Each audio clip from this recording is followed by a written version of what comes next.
E aí, pessoas que curtem quadrinhos, tudo bem com vocês? Eu não conheço o canal do Quadrinhos da Sarjeta, várias pessoas me mandaram, inclusive fica aí a minha desculpa porque, como várias pessoas mandaram, eu não lembro o nome de quem mandou, mas obrigado para todo mundo que mandou. Mas vamos ver ele falando de quadrinhos da China. Explicar pra você que família não é aquela que você tem, e sim aquela que você escolhe. E um bom jeito de escolher uma família é roubando uma van. Fazer Esse cara é choque de cultura, mas eu concordo, família é que a gente escolhe mesmo. um tempo aqui no canal que eu queria comentar manhwa. Aí você deve estar pensando, você quis dizer mangá? Foi mangá, não foi? Não, manhwa, que é quadrinho Manhua. chinês. Caso você não saiba, a China tem uma longa tradição de quadrinhos também. Ainda que a sua indústria seja feita de idas e vindas, eu vou comentar aqui nesse vídeo. E vou falar muito brevemente aqui da história do manhwa para poder comentar o quadrinho Easy Breezy, da artista Yi Yang. Esse manhwa saiu recentemente no Brasil e ele também é bastante recente. Ele saiu originalmente na Itália em 2021. Aí você deve estar pensando, tá, mas peraí, essa porra não é chinesa? A artista mora em Bolonha desde 2013. Então é um quadrinho sino-italiano ou ítalo-chinês, você que escolhe. Contudo, para deixar bem claro, o fato de a gente inclusive embolar a nacionalidade diz muito sobre o atual estado do quadrinho chinês. Então eu vou explicar. Eu sei, ficou embolado. Ficou meio embolado. Bem ruim na real. Mas afinal, sobre o que é Easy Breezy? É uma comédia de erros que se passa na cidade de Beijing, no nordeste da China, e que mostra o que pode acontecer. Qual cidade? Não entendi. Beijing? Quando dois caras, um de 30 anos, o outro um garoto de 11, mas é o garoto que é o gênio do crime, o que acontece quando os dois resolvem roubar uma van? Sim, porque roubar uma van não é um negócio assim banal, né? Mas o pior de tudo é você ainda mais roubar na uma China. van, ter uma testemunha, daí você tem que levar a testemunha junto, que no caso era o colega de escola desse garoto de 11 anos, eu vou explicar melhor os personagens aqui, e pra piorar tudo, eles descobrem que eles roubaram a van de um cara que havia sequestrado uma menina de 6 anos. Nossa senhora. Então, no final das contas, o que era pra ser um roubo de van virou o sequestro de um menor com uma série de conotações aí bem pesadas. Por isso já fica a dica, se você vai entrar no mundo do crime, já saiba que você não vai sair de lá fazendo coisa bonitinha. Se você for entrar no mundo do crime, não entre. Não entre.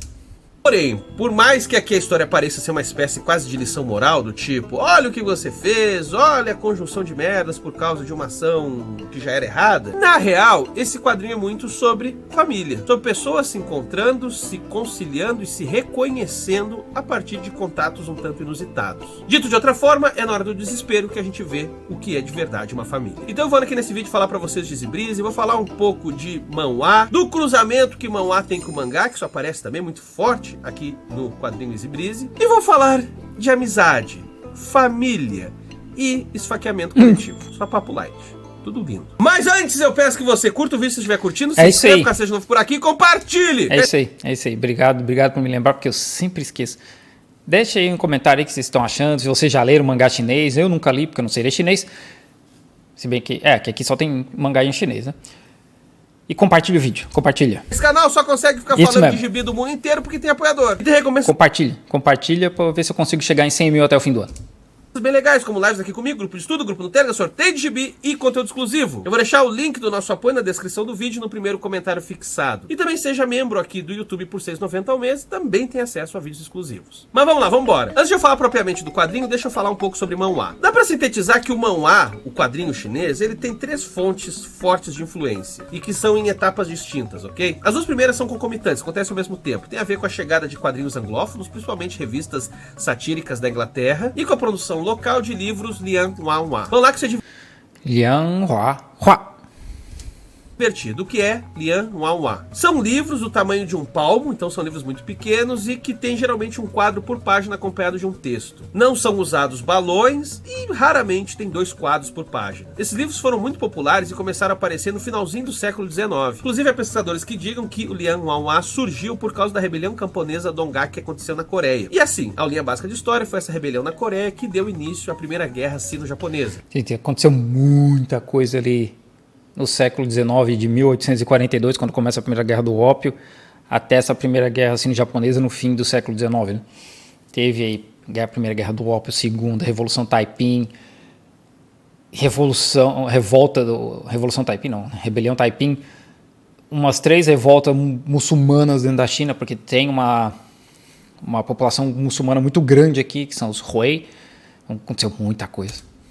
porque os chineses e os japoneses estavam disputando influência Isso da mesmo. Coreia e a coisa ali começou já a embolar. Esse detalhe é interessante apenas para situar o seguinte: os Lianhua já surgem dentro de um debate público muito amplo. Por isso que eles eram populares, porque eles comentavam basicamente o que estava na boca do povo. Portanto, questões políticas e econômicas eram bastante comuns. Mas não só isso. No início do século XX, os Lianhua acabam se desenvolvendo enquanto indústria, e daí começam a surgir histórias da China antiga, histórias de fantasmas, de heróis. Também é muito comum. Até porque ali em 1911 tem uma revolução na China, eles derrubam o Império, em 1912 é proclamada a República da China, e eles começam a usar isso também como questão de propaganda, nacionalismo, e mitos, e etc. Né? Esses Lianhua adaptarem filmes e peças bastante famosas. Inclusive, essa indústria era muito caracterizada pela agilidade. Então, estreava um filme, às vezes no dia seguinte já tinha Lianhua adaptando o filme. Contudo, vai ser entre a República da China, entre 1912 e 1949, que os Lianhua vão dar um boom. Não só eles se tornam leituras muito presentes no cotidiano do povo chinês, como passam a ter uma diversidade muito grande de conteúdos, ou seja, tinha basicamente Lianhua de qualquer coisa. Ainda que a ênfase estivesse em assuntos que hoje a gente costuma chamar de hypado. Ou seja, o filme do momento, a celebridade da vez, em tempos de guerra, o que está acontecendo na guerra. Daí que quando a gente entra na República Popular da China, na China comunista, a partir de 1949, bem, isso em partes não muda tanto. Quer dizer, os conteúdos acabam refletindo mais as questões do momento. Ou seja, Mao Tse Tung, ou Mao Zedong, acaba se tornando um personagem frequente nas Lianhua, assim como todo o processo revolucionário que está acontecendo na China. Os fantasmas, as histórias mitológicas vão saindo de cena e as questões ligadas à pátria, à revolução vão ganhando mais destaque. E isso se dá por incentivo do próprio Partido Comunista, que vendo a popularidade do Lianhua diz, cara, a gente não pode perder essa penetração com a sociedade. Então rola um incentivo e um incremento dos Lianhua. Isso até a Revolução Cultural de 1966. Durante o período da Revolução Cultural Chinesa ali, que durou uma década, mais 66 a 76, ali os Lianhua, de repente, de uma hora para outra, viraram os grandes vilões. Eles eram vistos como capitalistas, medievalistas, antirrevolucionários. Veja. Sim, a Revolução Cultural, de uma forma bem resumida, né?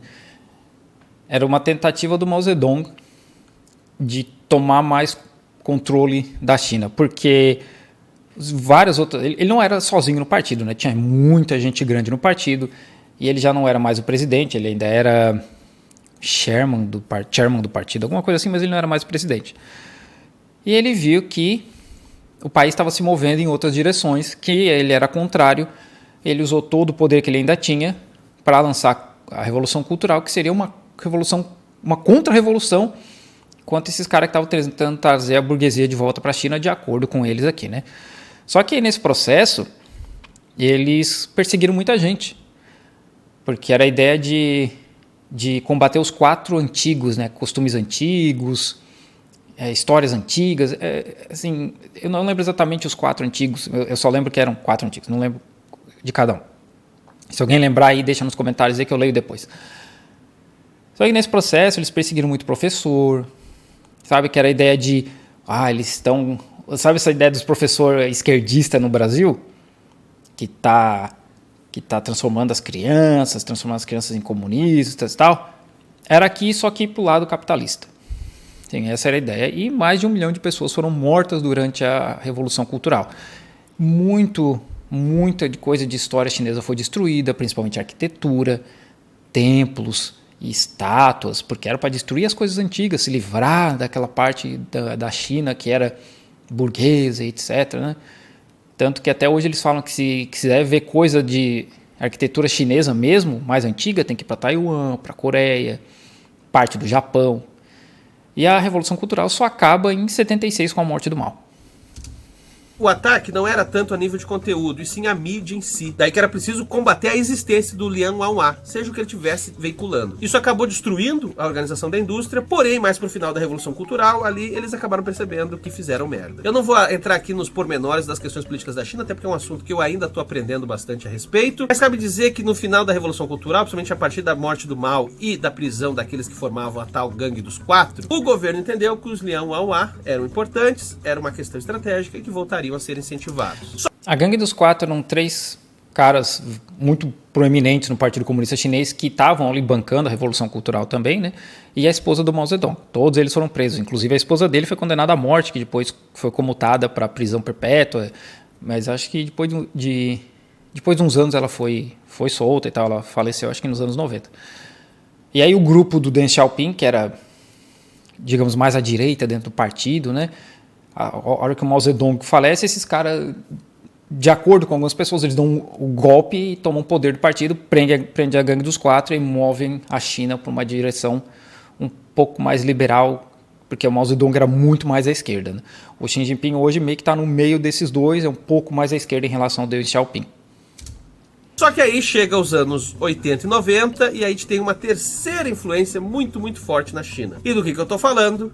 De mangá. Ainda que a publicação de Liang Wanhua era fomentada pelo Estado, os mangás clandestinos estavam vendendo mais. É muito dito aqui no Ocidente que o mangá / anime embaixador, que abriu a porteira para todas as produções japonesas que a gente conhece hoje, foi Akira de Katsuhiro Otomo. Veja, não quer dizer que antes já não tinha um mangá ou anime sendo veiculado aqui Até porque eu, por exemplo, nunca vi Akira.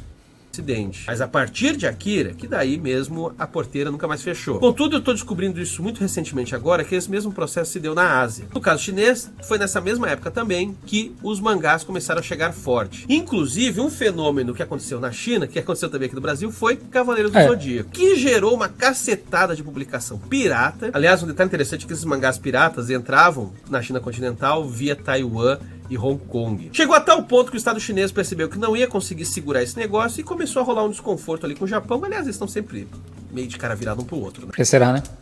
Seja como for, o Estado acabou regulamentando e autorizando o licenciamento de mangás para serem vinculados na China. Tudo isso aí eu achei importante comentar, essas influências, para dizer o seguinte: hoje, o manhwa, ele é basicamente uma mistura disso tudo. E a nova geração de manhwajian, ou seja, de autores de manhwa,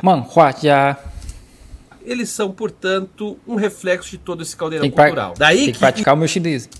Easy Breeze de Yang, que eu vou comentar ainda aqui nesse vídeo com vocês, tem muito, mas muito de mangá. Contudo, permanece ali algumas coisas que você percebe que a referência são outras. Mas vamos logo aqui para esse manhwa e aos poucos eu vou trazendo aqui um pouco desse diálogo com o mangá. Primeiro, história basicona que eu já falei aqui, muito por cima, agora tá na hora de explicar de melhor. Os nossos protagonistas é Li Yu, que é um garoto de 11 anos, um tanto rebelde, ele não vai direito nas aulas, ele vai mal nas notas, ele tá meio ligado ali com o mundo do crime, de pequenos crimes e tal, ele não é assim um baita do marginal, mas ele é um trambiqueiro. Liu também é um bully, então ele acaba escravizando os seus colegas nerds para que façam para ele as suas provas, seus trabalhos e tal. E a quem ele acaba fazendo maldade é Yang Kwai Kwai. Diferente de Li Yu, Kwai Kwai é o típico nerdinho. Ele usa óculos, não é muito sociável. Usar óculos aí na China não quer dizer nada, né? Porque, se não me engano, a China é o país que, em termos de proporção e porcentagem da população, é o que mais usa óculos no mundo.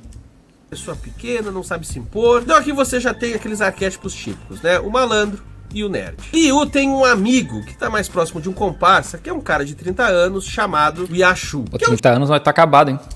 Tiozinho gordo, meio perdido, tiozinho não é muito gordo, inteligente, 30 anos, mas acaba tiozinho. sendo muito companheiro do Liu pra todo tipo de roubada, então eles estão sempre juntos. Vão ser esses três primeiros personagens que vão servir de guia aqui pra gente pra uma grande confusão que vai cada vez mais escalonando. A história abre com uma corrida de cavalo e com o pessoal ali vidrado torcendo pra qual cavalo vai ganhar. Isso tem muito em Hong Kong.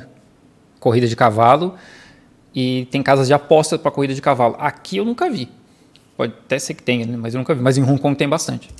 Isso, num bar, desce um cara com um sobretudo, que o pessoal ali da região já sabe que é um tanto perigoso, e ele vai usar o telefone. Esse é Francal, o cara mais barra pisada da região, e no primeiro momento a gente não entende, mas já dando aqui alguns spoilers, a gente vai perceber que ele tá cobrando resgate. Mas vamos lá, vamos seguir o raciocínio. Ele chegou ali naquele bar, ele desceu da van, ele foi usar o telefone. Nisso, lá de fora, estava Liu e o tio, o Ashu, eu vou chamar só de tio a partir de agora. Liu e o tio disseram: vamos pegar essa van? A gente tá sem grana, a gente tá ferrado, tem uma van aqui dando sopa, inclusive tá com a chave ali na ignição, vambora. Só que no momento que eles estão roubando a van, o Liu percebe que o seu coleguinha nerd, o Kwai Kwai, tá ali por perto, vendo tudo acontecer. Comendo nudos. Assim deixa engraçado o Kwai Kwai tadinho, tá sentadinho, comendo ali e tal, na dele, mas, tipo, ele tá vendo tudo. Ou talvez nem esteja vendo, ou só tá fingindo que não viu, enfim, ele não quer se meter com esse negócio. O que é a pior coisa que pode acontecer, porque daí mesmo... E tá pagando com dinheiro, isso tem que ser aí nos anos 90, né?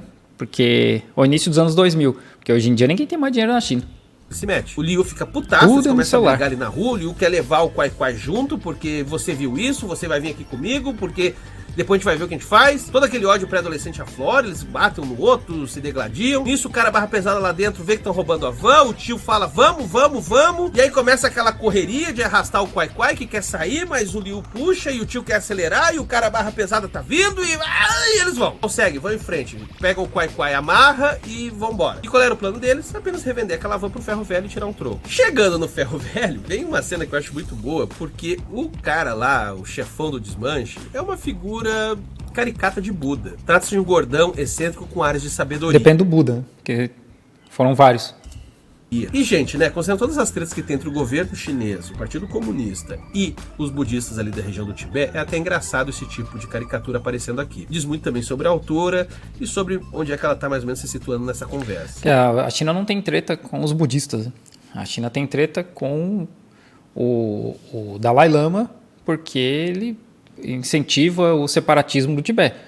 Incentiva no nível, a CIA banca ele e a família dele desde os anos 60. Então, esse é o problema, né? A China não tem problema nenhum com o budismo tibetano, nem com os budistas do Tibete. O problema é o Dalai Lama. Porém, o grande ponto de virada aqui da história vai ser quando eles descobrirem que a van que ele sequestrou tem uma menina na parte de trás. Essa menina não viu nada, ela estava dormindo, ela tem 6 anos e se chama Yunduo. Ela é muito doce e depois a gente vai descobrir que ela estava ali desmaiada porque o sequestrador, o cara lá do sobretudo, tinha dado para ela ali um negócio para dormir e tal. Não aceitem doce de estranhos. De sequestrar ela. Isso pra não fazer coisa pior, né? Então essa coisa assim fica bem aberta na história e torna a parada mais sórdida. O lance é que eles percebem que eles se meteram numa baita mais rascada, porque o resgate já tinha sido cobrado, ou seja, essa menina já tinha sido dada por desaparecida, e quem é que tava agora na posse dela?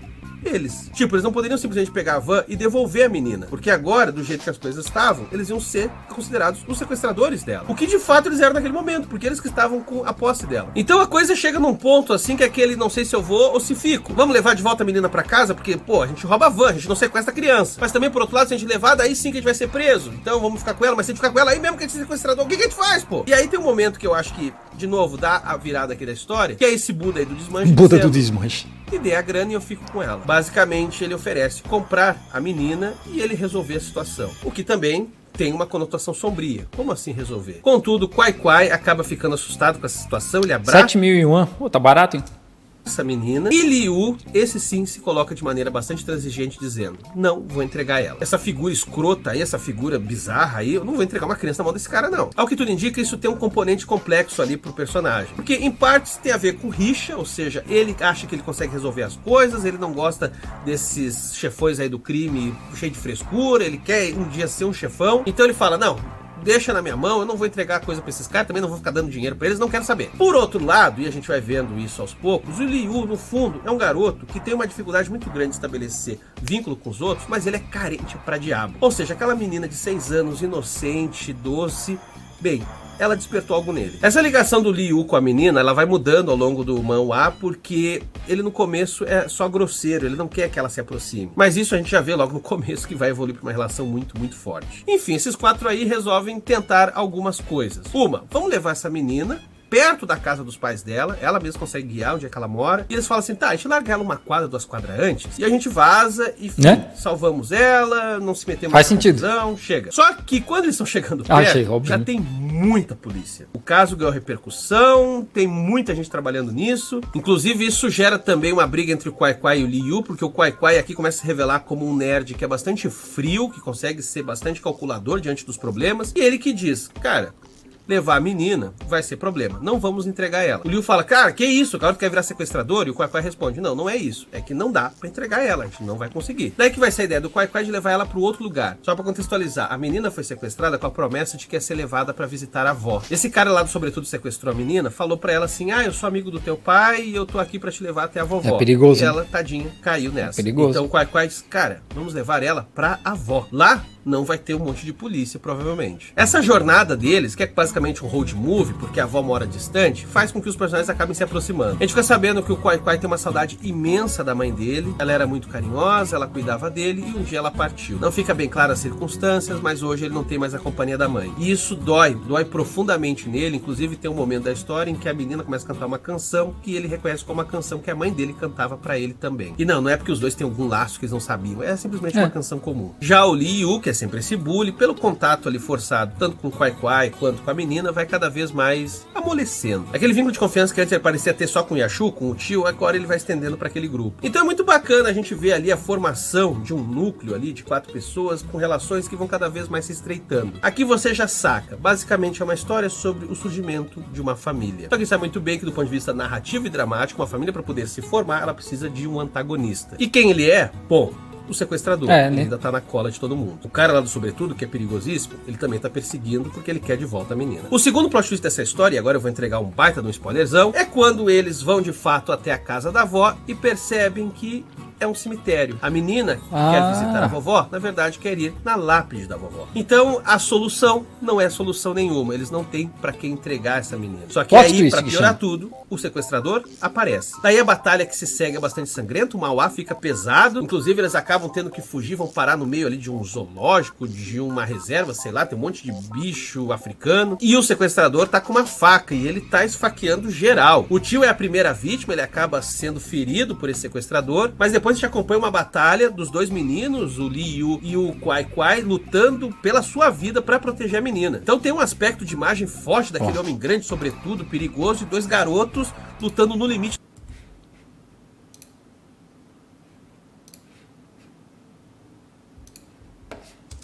do que eles podem para impedir que aquele cara mate um ao outro e também pegue a menina. Daí que eles falam para ela, fica no cantinho. Que história, hein? Nossa senhora. Tapa os ouvidos, não fica vendo o que tá acontecendo e canta. Então tem muita coisa de irmão mais velho mesmo, querendo proteger a irmã mais nova, dizendo, olha, a gente vai tentar resolver aqui. Não presta atenção no que a gente vai fazer. Só que a coisa assim, ó, tá muito pesada, porque o cara realmente é poderoso, a briga é muito, muito intensa. Cara, sério, é um manhwa assim, ó, que tu fica vidrado, sacou? Tu tá lendo aquele negócio, pobre gordinho. Deus, e aí ele enfiou a faca na mão, e aí se cortou aqui. Aí quando um caiu, o outro veio por trás e pega e... Meu Deus, se isso virasse um filme na mão de um bom diretor, ia ser uma cena de ação, assim, ó, de ficar muito, muito tenso. Contudo, o final é feliz. Os meninos não conseguiram enfrentar o cara no final pega a menina, porém isso era tanta confusão naquele zoológico que os seguranças viram, a polícia chegou e a história foi resolvida. Inclusive a gente percebe que a relação de todo mundo ali mudou quando o Liu tá vigiando o Quai-Quai no hospital. Sim, o bully agora está zelando pelo seu novo irmão. Por sua vez, as acusações que recaíram sobre eles, porque ainda assim, o que diabos eles estavam fazendo lá, acabaram não seguindo adiante, porque a menina foi uma testemunha-chave ali para inocentar eles. Mais do que isso, a menina se tornou amiga daquele grupo. Então, no final, aqueles 4 que se reuniram por um acidente, agora se reúnem porque querem. Liu, Quai-Quai, a menina e o tio agora são uma nova família. Esse tema da amizade / família, tem muita coisa aqui que dá pra considerar. É bem chinês mesmo. Uma que eu já cansei de falar por aqui, que essas culturas do leste asiático, elas têm um senso coletivista muito diferente do nosso. Daí que a valorização da comunidade, da formação dos laços da comunidade é algo fundamental. Eu já falei isso em muitos vídeos, que essa relação, esse sentimento de pertencimento de uma coisa maior, inclusive ajudou no combate à Covid. Que as pessoas elas se preocupavam com os outros, né? Não só com elas mesmas. Inclusive com as visões, às vezes, muito embolada para os padrões ocidentais sobre o que é do social e o que é do familiar. Daí que essa ideia de pensar uma sociedade que vai além simplesmente dos vínculos sanguíneos, ou seja, pensar a sociedade como uma grande família, aqui faz todo sentido. E também se alinha muito com certas temáticas que são frequentes nos autores de manhwa contemporâneos. Porque esse grande crescimento... o prédio abridor de garrafa.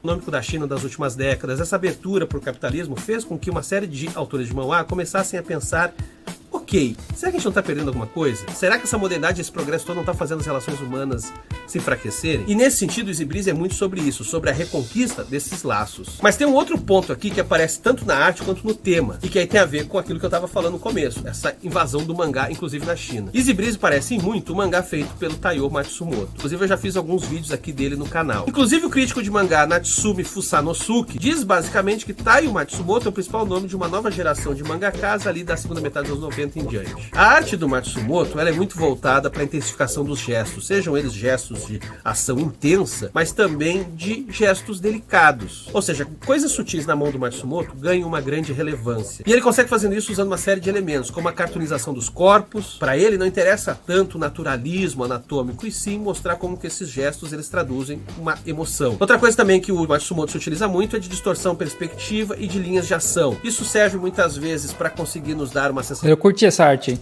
de profundidade, mas essa mesma profundidade também aparece de acordo com o estado emocional do que a gente está vendo. Daí que às vezes você tem aquela perspectiva que é chamada de olho de peixe, tipicamente aí de olho mágico de porta, ou em outros momentos aí você tem algo mais chapado, mais flat, ou seja, a perspectiva vai se moldando de acordo com o que você quer mostrar. E uma outra coisa que é muito presente nos mangás do Matsumoto é a amizade entre garotos. O quanto que pessoas isoladas com seus traumas aprendem uma a se apoiar na outra. E é exatamente isso que a gente vê em Easy Breeze. É um mangá que bebe muito a ponto de ficar embriagado no mangá de Matsumoto. Contudo, mantém o seu brilho, mantém a sua singularidade. Seja pela Yang apostar uma distorção ainda mais intensa do que aquela que Matsumoto emprega. Então aqui tem momentos onde os personagens se tornam caricaturas até mesmo bastante grotescas, mas tudo de acordo com o estado emocional da história naquele momento. E também tem outros dois fatores aqui importantes. Um é o uso da cor. Há uma predominância de vermelhos e isso ajuda muito no senso de urgência da história. Mas também a Yang se utiliza muito de retícula, que são aqueles pontinhos, aquelas bolinhas que a gente tem que formam uma imagem. Eu gosto muito de autores que saibam usar retícula porque ela dá muita textura à imagem. Daí que você tem um prazer visual que é até difícil de escrever, mas enfim, é gostosinho de ler. Enfim, por tudo isso, Easy Breeze é um manhwa que aqui no Brasil pouca gente deu bola e que eu acho bastante legal. Não é mega pretensioso e justamente por não ser, é muito bom. Além de ser uma leitura até consideravelmente rápida e que nos mantém vidradaço do início ao fim. Fica então a sugestão de leitura de Easy Breeze e digam aí nos comentários se vocês querem que eu fale mais de manhwa. Inclusive é um mundo que eu ainda tô conhecendo, se vocês tiverem sugestões, eu sou todo ouvidos. E fica também a sugestão do livro Comics Art in China, ou Quadrinhos da China, de John Land e Shu Ying. Como eu já venho dizendo há algum tempo aqui, o polo cultural está mudando e cada vez mais a gente vai falar dessas produções culturais do Japão, da Coreia, da China. Então é bom. Eu curti o vídeo do cara. Eu curti, até porque eu nunca li mangá chinês, eu não leio chinês. Então é bom até para aprender um pouco desse contexto histórico também. Então, legal.